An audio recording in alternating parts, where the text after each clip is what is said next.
Incendie d'origine criminelle à la gare Saint-Lazare, la deuxième gare de France. Le feu a touché plusieurs étages du bâtiment et provoqué de grosses perturbations jusqu'en milieu de matinée.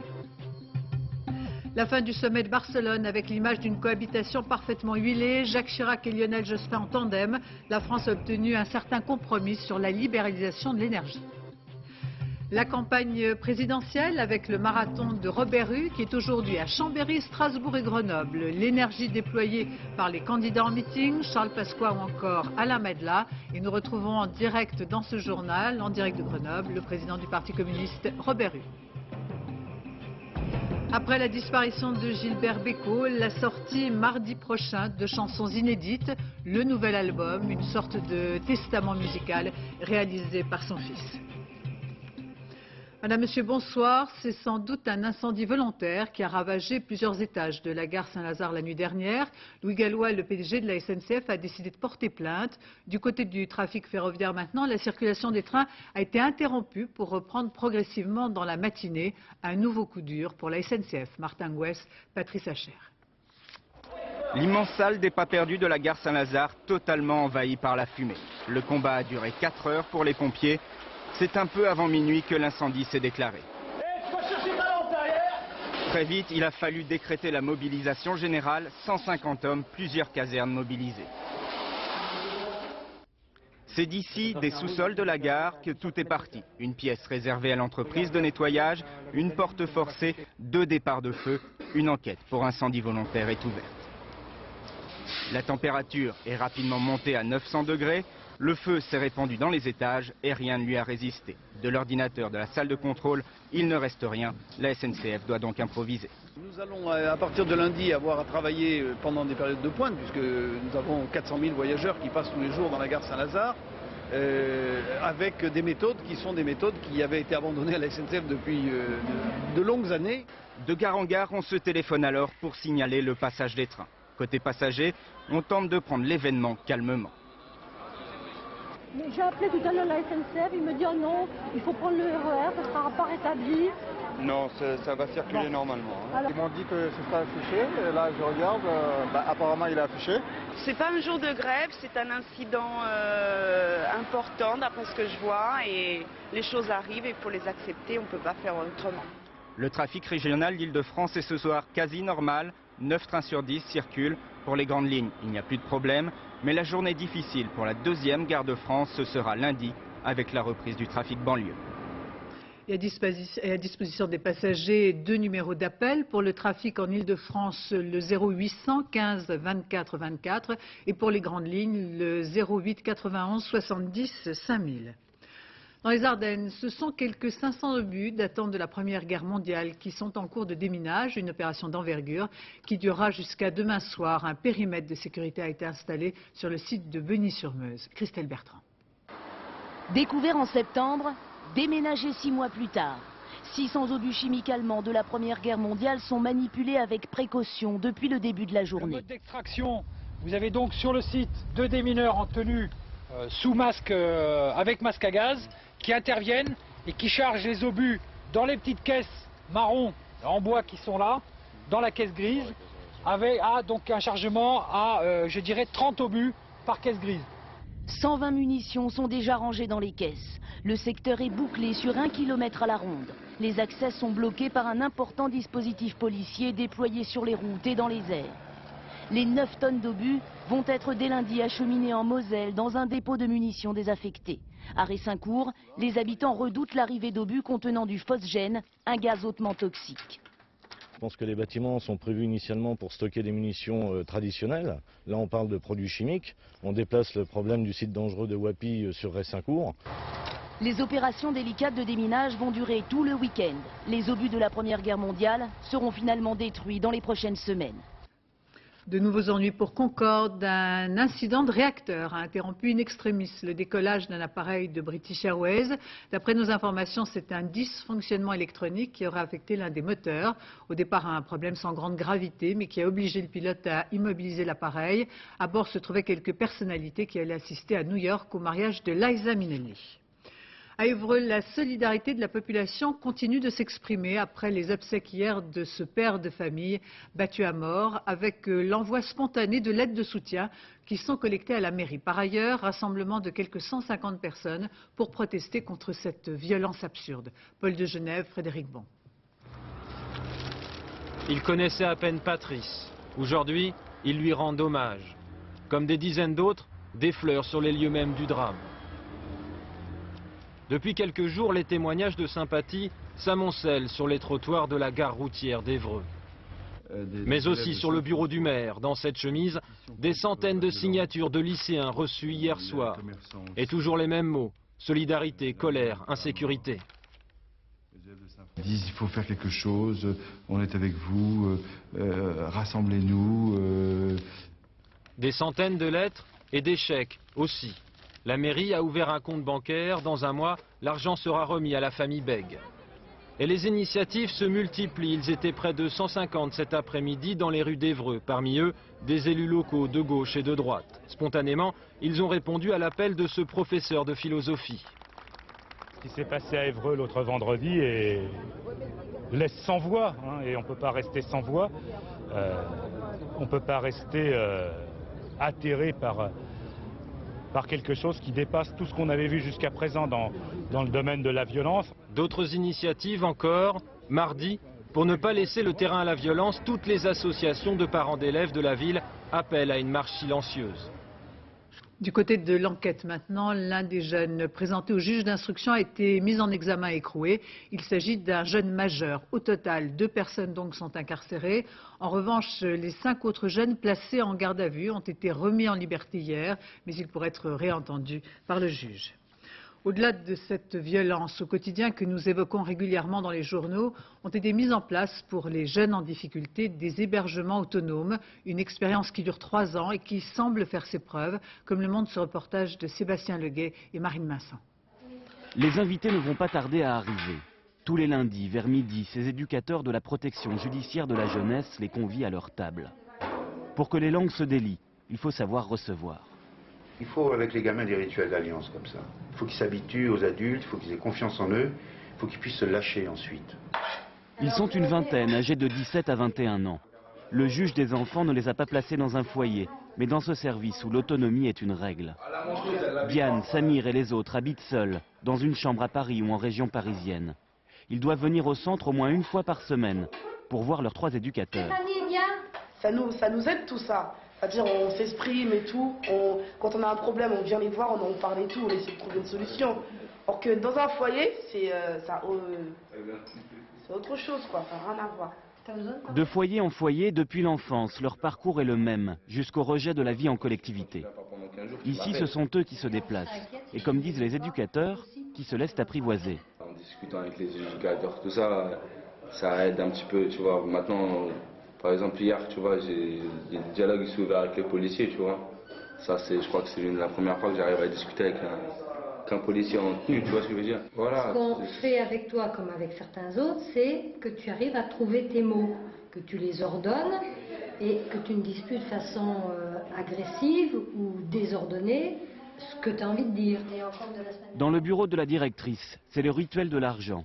80 € par semaine pour prendre soin de soi et remplir le frigo, mais à une condition, tout justifié. Les tickets de caisse donnent beaucoup d'informations. Là où ils vont vivre, qui ils fréquentent, si des gens fréquentables ou pas, s'ils les ramassent ces tickets, à quelle heure ils les ramassent. Diane se rend chez elle, en compagnie d'Isabelle, l'éducatrice. Un tête-à-tête informel, l'occasion de parler de son stage d'hôtesse de l'air, de voir si tout se passe bien. Car Diane avait beau en rêver, vivre seule c'est un apprentissage, avec ses blocages, ses angoisses. La soupe c'est beau non? Au début l'entourage n'y était pas favorable. Ah c'est mon lit, ah c'est ma belle robe. C'est vrai que je suis fragile, je dis pas le contraire. Des fois, quand j'en ai marre, j'explose quoi. C'est clair que des fois j'en ai marre, vraiment marre. Mais là je pense jusqu'à présent je me suis sortie et ça continuera. Hein. Sur le terrain, Isabelle glane toujours quelques renseignements auprès du voisin, du concierge. Aujourd'hui, elle interroge le personnel du club de sport que Diane fréquente depuis 3 mois. Elle vient presque tous les jours. Presque tous les jours. Elle fait beaucoup de cours collectifs, donc le fitness en général. Il y a une grande liberté qu'il aurait laissée. Mais en même temps, ils savent qu'il y a quand même toujours un contrôle, on a toujours un œil ou une oreille qui traîne, parce que bon, on est aussi inquiet pour eux et on est responsable d'eux. Pour quitter l'univers des foyers, Diane a bataillé longtemps. Dans sa quête d'indépendance, pour la première fois, elle ne voit plus l'éducateur comme un adversaire. La clôture du sommet de Barcelone avec dans les rues de la ville 100 000 manifestants, des hélicoptères et de très importantes forces de l'ordre encadrent les cortèges. Pas d'heure jusqu'à présent. Nathalie Moisan, Frédéric Delarue. Une déferlante humaine dans les rues de Barcelone pour dénoncer ce qu'ils appellent le grand cirque du capitalisme. Tout à la fois pour les femmes afghanes, contre la politique américaine et bien évidemment contre les multinationales. Dans la cage, il y a des femmes en burqa, des prisonniers de Guantanamo, les femmes palestiniennes. C'est le capitalisme qui les a mis dans cette cage.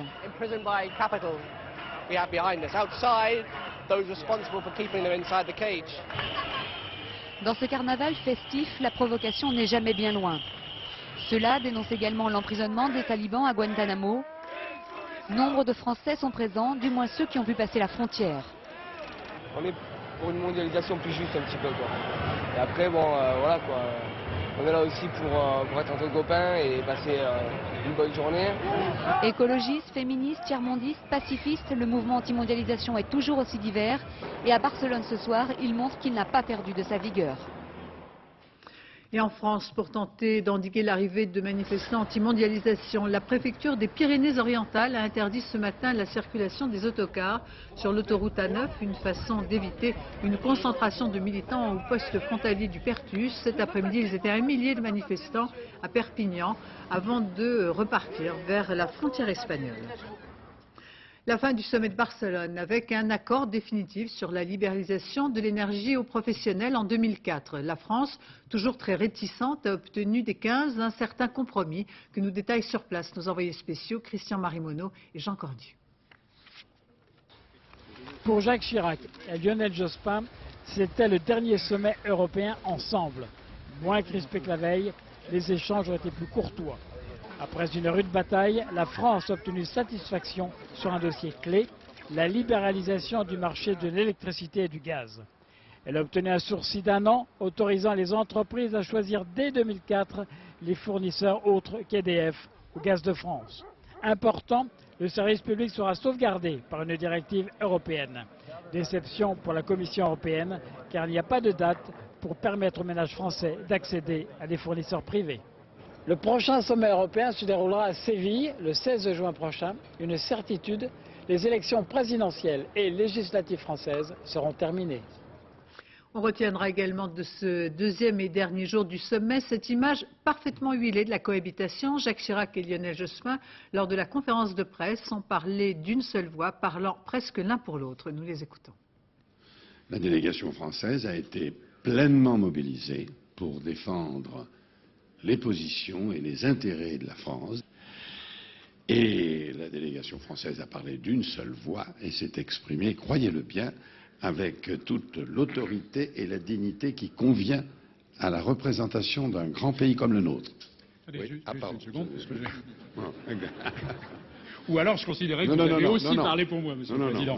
Et d'ailleurs, vous avez d'une certaine façon parlé pour moi, parce que cela fait maintenant près de 5 ans que nous participons ensemble, le président dirigeant la délégation française, bien sûr, à ces conseils européens, ainsi qu'à de nombreux sommets bilatéraux.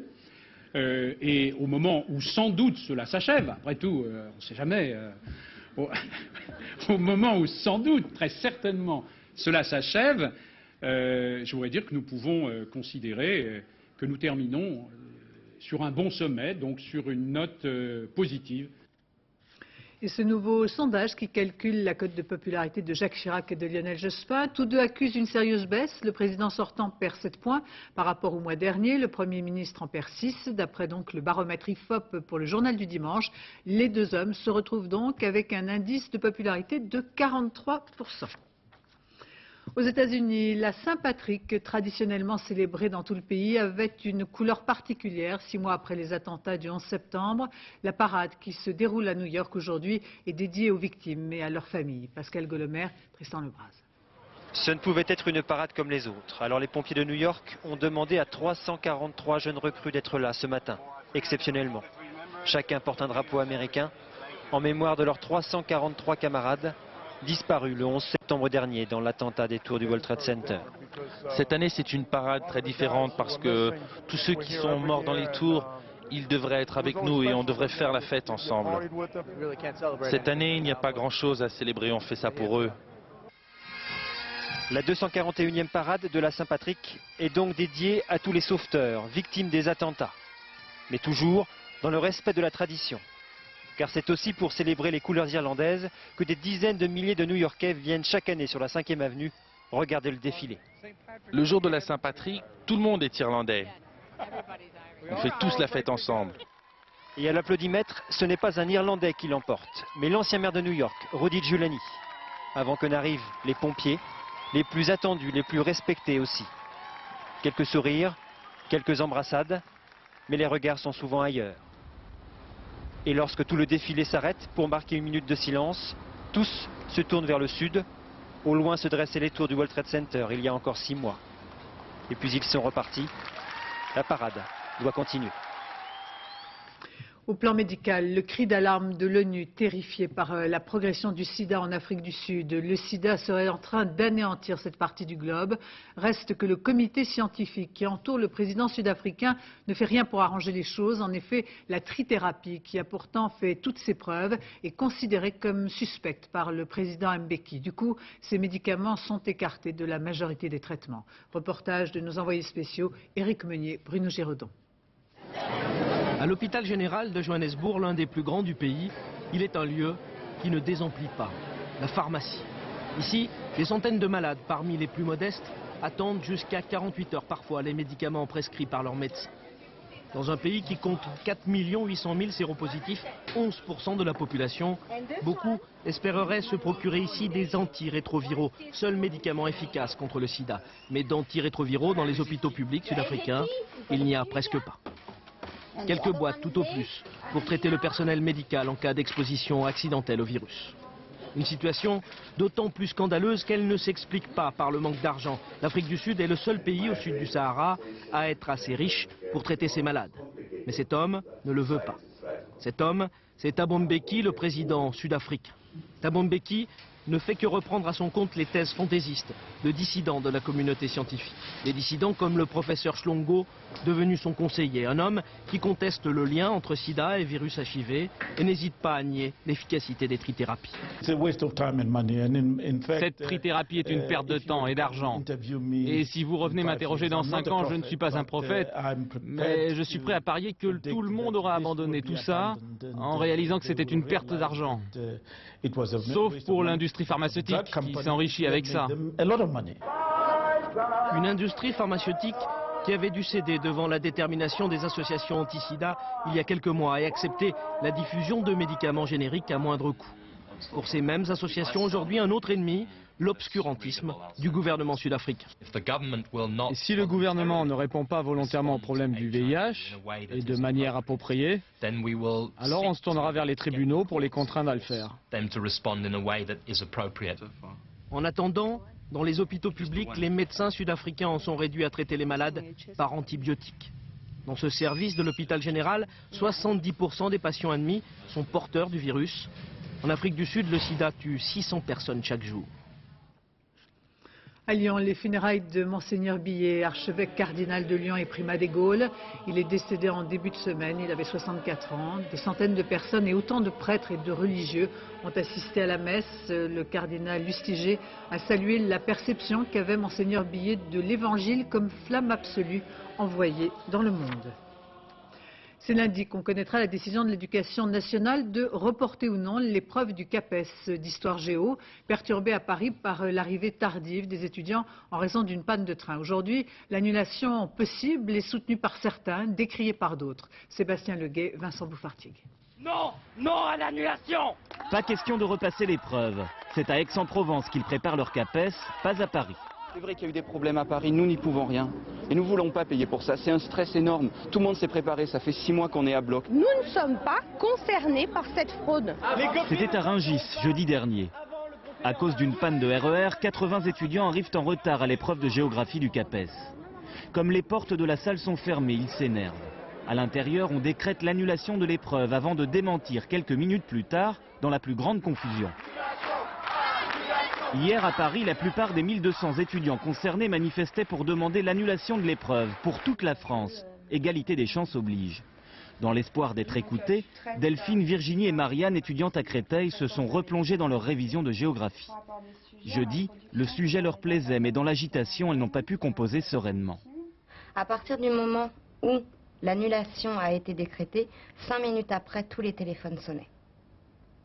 Donc à partir du moment où on a le droit de communiquer avec l'extérieur, c'est pas normal. Surtout pour des futurs profs.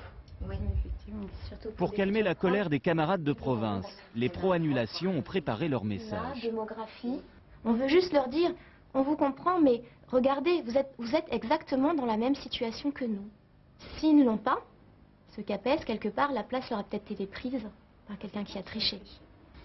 Pour être fixés sur leur sort, les candidats attendent une réponse du ministère de l'Éducation nationale d'ici mardi. Le Salon mondial du fitness se tient à Paris jusqu'à dimanche. Dans les salles de sport, de nouvelles machines destinées spécialement aux enfants. On s'y mettrait dès le plus jeune âge avec des appareils adaptés. Béatrice Blondeau, Nicolas Prader. Prenez un groupe d'enfants sportifs de préférence. Des parents attendris et curieux. Des machines de musculation nouveau look spécialement conçues pour les juniors et vous obtiendrez le dernier concept à la mode, les Kids Corner ou comment attirer les plus jeunes dans les salles de gym. On lâche un peu, doucement pour que ça colle et on recommence. Je trouve ça très bien parce que le mien est très dynamique, tout, alors ça lui fait du bien, ça l'aide à bien respirer, à être tranquille et il aime le sport, quoi. Ça a marché en Italie et en Allemagne. Pour la société conceptrice du projet, pas de doute, ça marchera en France. Aujourd'hui, c'est un marché qui s'adresse aux clubs de vacances, qui s'adresse aux centres de fitness, qui s'adresse aux centres aérés pour les enfants. C'est un marché véritablement potentiel important. Problème, chez les enfants, les muscles des jambes et des bras sont encore fragiles. À trop pratiquer le sport en salle, les enfants risquent donc de multiples douleurs aux coudes et aux tendons. L'excès d'utilisation de ces muscles, notamment dans le cadre de séances de musculation, peut entraîner sur ces zones d'attache à l'os des troubles de la croissance. Les inventeurs du concept assurent que toutes les précautions seront prises. Dans chaque salle de sport, un éducateur encadrera ces sportifs d'un nouveau genre. L'ouverture au public du nouveau parc de loisirs Walt Disney Studios, une première journée qui a attiré la foule des grands jours avec un petit grain de sable dans l'univers hollywoodien que le montre ce reportage de Céline Crespi et Ludovic Tourte. Cette attraction-là, Disney ne l'avait pas prévue pour l'ouverture de son deuxième parc. Mais face à la magie du cinéma, les conditions de travail des salariés Disney, ça n'interpellait pas grand monde. À 9 h ce matin, billets en poche, ils étaient des milliers à vouloir être les premiers à rentrer. On a visité les studios en Floride et on veut comparer justement avec ceux-là. Tous des fans, des vrais, des purs, qui parfois n'ont pas lésiné sur l'heure d'arrivée. Alors heureux hein? Oui, d'être entré, oui, vraiment. C'est d'où hein? De Nîmes. Depuis 6 h c'est dur. Vous attendez depuis 6 h? Ah ouais, depuis 6 h du matin. Ils sont venus pour rêver. Le thème du parc, c'est le cinéma. On y découvre l'envers du décor, les trucages, les effets spéciaux. Sur ces 2 mètres carrés, il pleuvra 365 jours par an. 5 loopings au programme du Grand 8. En moins de 3 secondes, vous êtes propulsé à 100 km/h et c'est garanti. Un petit tour de train à qui il arrive bien des malheurs. Quelques cascades bruyantes sur un pseudo-tournage de film d'action. Bilan en fin de journée. Je trouve que c'est un peu cher pour le parc. Pour 36 €, les attractions sont jugées par certains un peu maigrichonnes. Ce parc vise pourtant 5 millions de visiteurs par an. La disparition de Gilbert Bécaud ne laisse pas les amateurs tout à fait orphelins puisque mardi prochain sortira un nouvel album, sorte de testament musical composé de chansons inédites réalisées par Gaïa, son fils aîné, où l'on retrouve Bécaud comme on l'avait quitté. Sophie Jouve, Diane Richard. Jean-Michel Stanislas. Faudra bien, ça arrive, je partirai Pour Gilbert Bécaud, la chanson la plus importante était toujours la prochaine. Jusqu'au bout, il a chanté. Ce nouvel album, c'est son fils Gaïa qui l'a conçu. La voix était posée, les maquettes étaient prêtes, restait à orchestrer. Mémoire d'un fils, mémoire d'un lieu, un petit restaurant russe où les deux hommes aimaient se retrouver. On a la chance dans la famille Bécaud, Gilbert a toujours écrit des chansons, donc on en a un monceau. Il y en a plein que les gens ne connaissent pas, il y a une comédie musicale que les gens ne connaissent pas en France, il y avait un opéra, enfin bon bref, on a un énorme patrimoine musical et mon rôle maintenant c'est de faire connaître ce patrimoine aux gens. Non, non, j'y croyais plus. Parmi ces 13 titres, 11 sont inédits, comme ce duo avec Lama qui n'avait jamais été gravé. Pas de temps de trop. Et ta sœur sur le quai de la gare du Nord.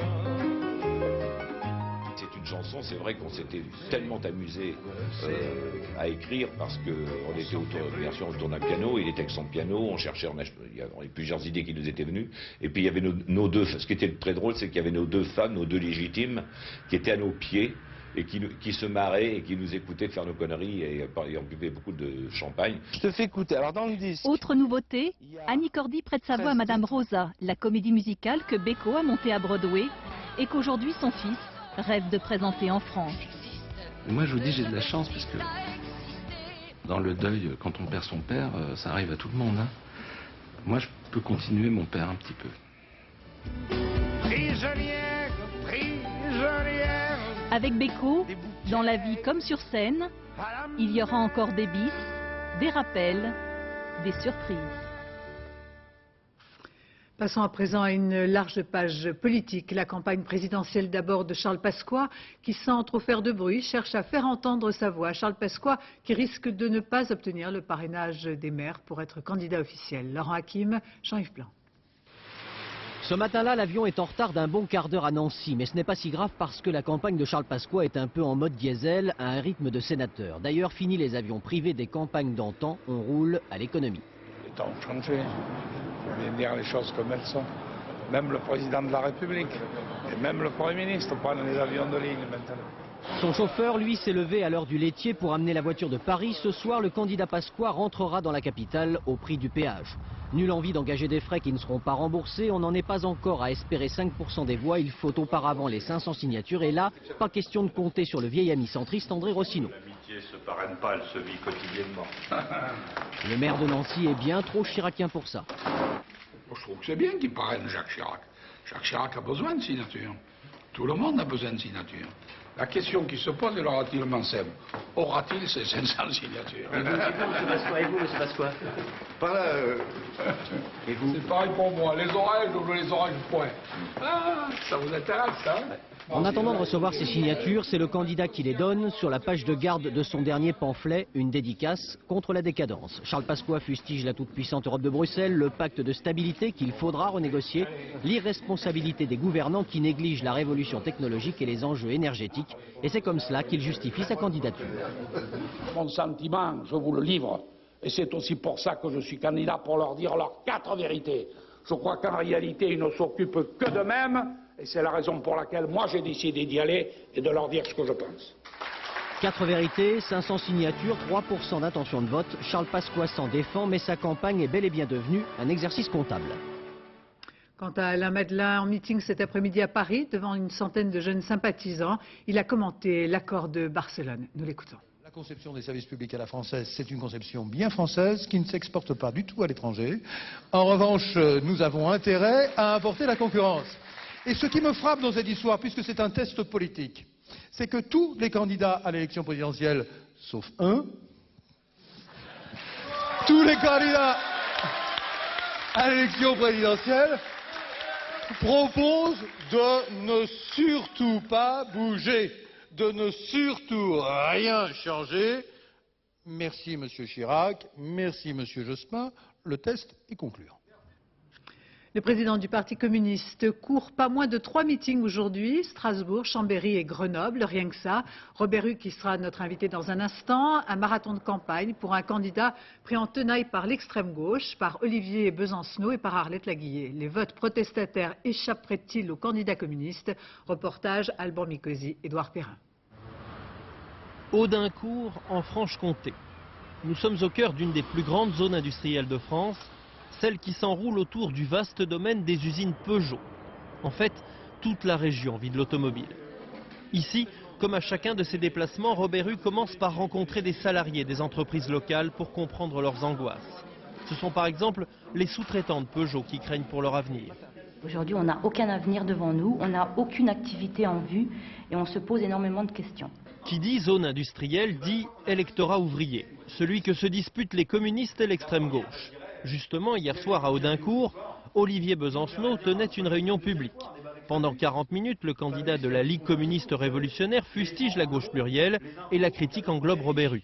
Je crois que c'est quelqu'un qui n'a pas fait la démonstration qu'en étant au gouvernement, il pouvait infléchir dans un sens plus social la politique actuelle de la gauche plurielle. Traversons la rue. 150 mètres plus loin, le théâtre municipal, et voici Robert Hue qui arrive. Il doit incarner les aspirations de la classe ouvrière sans renier le bilan global de 5 ans de participation à la gauche plurielle. Rue de Challenge. Face à l'extrême gauche et surtout à Arlette Laguillet, le candidat communiste doit contre-attaquer. Qu'on me donne une seule chose en 30 ans que Arlette Laguillet a fait avancer dans la société française. Aucune. Moi, je ne me mets pas dans cette situation. Robert Hue retrouvera-t-il un espace politique suffisant pour faire rebondir le Parti communiste? Un parti qui mise gros dans la campagne. Grande salle, réalisation soignée, recours à la vidéo, le tout coûte cher. Un éventuel échec aurait des conséquences politiques, mais aussi financières. Robert Hue, bonsoir. Nous vous retrouvons en direct donc de Grenoble. D'abord peut-être une réaction aux 500 signatures que certains candidats auraient du mal à obtenir. Alors ce n'est pas votre cas, mais quelle réflexion vous inspire par exemple les difficultés de Jean-Marie Le Pen? On pourrait admettre qu'il ne soit pas au premier tour? Mais écoutez, je ne vais pas me plaindre pour Jean-Marie Le Pen. Il n'a pas ses signatures, c'est que visiblement, il y a pour le moment un certain nombre de maires qui ne souhaitent pas du tout assurer un parrainage à cet homme d'extrême droite, et je crois que c'est tout à fait normal. Moi, vous l'avez dit, j'ai mes signatures. Il reste qu'il faut que le débat soit ouvert, démocratique. Pour le moment, la chose qui me semble la plus grave, ce n'est pas tellement que Le Pen n'ait pas ses 500 signatures, c'est que nous assistons à une bipolarisation de cette campagne avec d'un côté Chirac, de l'autre côté Jospin, et qui en fait laisse en quelque sorte un peu à l'écart le débat pluraliste et nécessaire qu'on doit avoir au premier tour. Précisément, vous avez largement la parole, Robert Hue, on va essayer d'entendre votre voix. Vous étiez donc en campagne aujourd'hui, non loin du candidat de la Ligue communiste révolutionnaire, et on a le sentiment que vous êtes encerclé de toutes parts par l'extrême gauche, et notamment par Arlette Laguillet qui fait une très solide percée. C'est un coup dur pour le candidat Robert Hue? Non, écoutez, ne parlons pas de coup dur, ne parlons pas d'encerclement. Pour le moment, il y a 50% des Français dans une enquête publiée ce matin qui n'a pas encore pris position dans cette élection. Le candidat communiste que je suis est entre 5 et 7% dans les sondages. Eh bien, je crois qu'avec la campagne tambour battant que je mène dans le monde du travail, vous l'avez noté dans votre reportage notamment, eh bien, les Françaises et les Français vont pouvoir se situer, notamment les salariés, sur l'efficacité, sur l'utilité du vote communiste. Il est bien évident que dans la situation que nous connaissons, où nous voyons bien qu'il y a une tentation forte de Lionel Jospin. Non, il y a plutôt d'abord, en ce qui vous concerne, une très forte tentation du vote protestataire. Et on a le sentiment, Robert Hue, que vous êtes peut-être en train de payer votre... Le vote protestataire, je le porte, mais moi, je ne veux pas me contenter de la protestation. Le Parti communiste a toujours été un parti de contestation, vous le savez bien. Il a toujours été le parti qui, dans le monde du travail, a porté cette contestation. Aujourd'hui, le Parti communiste, et c'est son ambition, c'est de d'une part protester, porter la colère face aux inégalités, au chômage, mais en même temps construire. Moi, je ne veux pas que le vote communiste soit perdu au lendemain du premier tour. Donc je suis dans une démarche constructive. Donc on comprend bien que, en tout cas, vous avez l'air de dire qu'Arlette Laguier est dans un vote, enfin en tout cas dans une protestation stérile. Mais ma question était plus directe. Les critiques, même à l'intérieur même de votre parti, disent d'une certaine façon que vous êtes en train de payer votre posture plutôt inconfortable, car vous n'êtes plus dans la politique de l'opposition, et ceci peut-être à cause ou grâce à votre participation au gouvernement. Alors, est-ce qu'il y aura des textes, des engagements que vous allez demander en cas de victoire de la gauche pour revenir au gouvernement? Alors soyez très concret.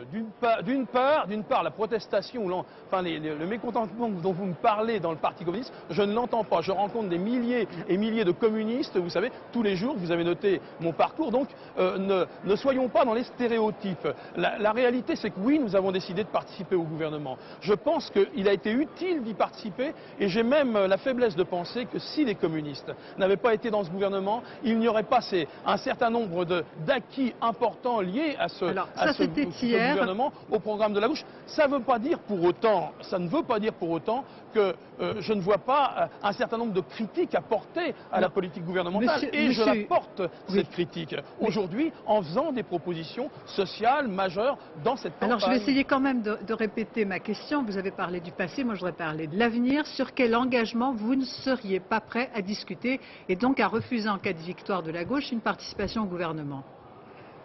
Écoutez, ne mettons pas la charrue avant les bœufs. Dans l'immédiat, moi, je me bats sur un certain nombre sur un terrain qui est celui d'un plan social fort pour faire reculer les inégalités. Il est évident que ce que contient ce plan social va être un élément important des décisions que nous prendrons à l'occasion des échéances à venir, notamment du deuxième tour de la présidentielle, puis ensuite. Mais dans l'immédiat, si vous me permettez... Oui. Non, je voudrais juste savoir, justement, dans l'hypothèse du second tour, vous dites que le premier tour, de toute façon... Vous savez, je ne vous vois pas et je ne vous entends pas. Alors, je vais essayer d'être plus clair et de parler plus doucement. Vous dites que le premier tour est escamoté. Quant au second tour, que pensez-vous? Est-ce que, avec plus de clarté, est-ce que oui ou non? J'ai pas beaucoup d'heures de télévision et en plus, on est coupé. Ah, vous ne m'entendez plus, Robert Hue? Est-ce que vous m'entendez? On a apparemment un problème de son, j'ai l'impression que vous ne m'entendez plus. C'est tout à fait navrant parce que nous arrivons bientôt au terme de ce journal. Donc vous ne m'entendez plus. Robert Hue, je vous remercie en tout cas. C'est des choses qui arrivent, c'est du direct et nous étions en direct de Grenoble. Nous avons une rupture de faisceau et j'en suis tout à fait navrée car nous avions encore des questions à vous poser. Merci en tout cas de vous être prêté à cette interview. Ainsi se termine un peu prématurément ce journal. Dans un instant, la météo Patrice Drevet. 20h50, c'est chaud, présenté par Patrick Sébastien. Demain à 7h pour la 500e de Thé ou Café, Catherine Sellac sera entourée de nombreux invités. Quant à moi, j'aurai le plaisir de vous retrouver dès 13h. Je vous remercie de votre attention. Excellente fin de soirée sur France 2 et on se quitte avec ces images des Jeux paralympiques à Salt Lake City avec une médaille d'or pour le Français Denis Barbet en slalom en ski assis. Denis Barbet est ingénieur. Il a perdu l'usage de ses jambes.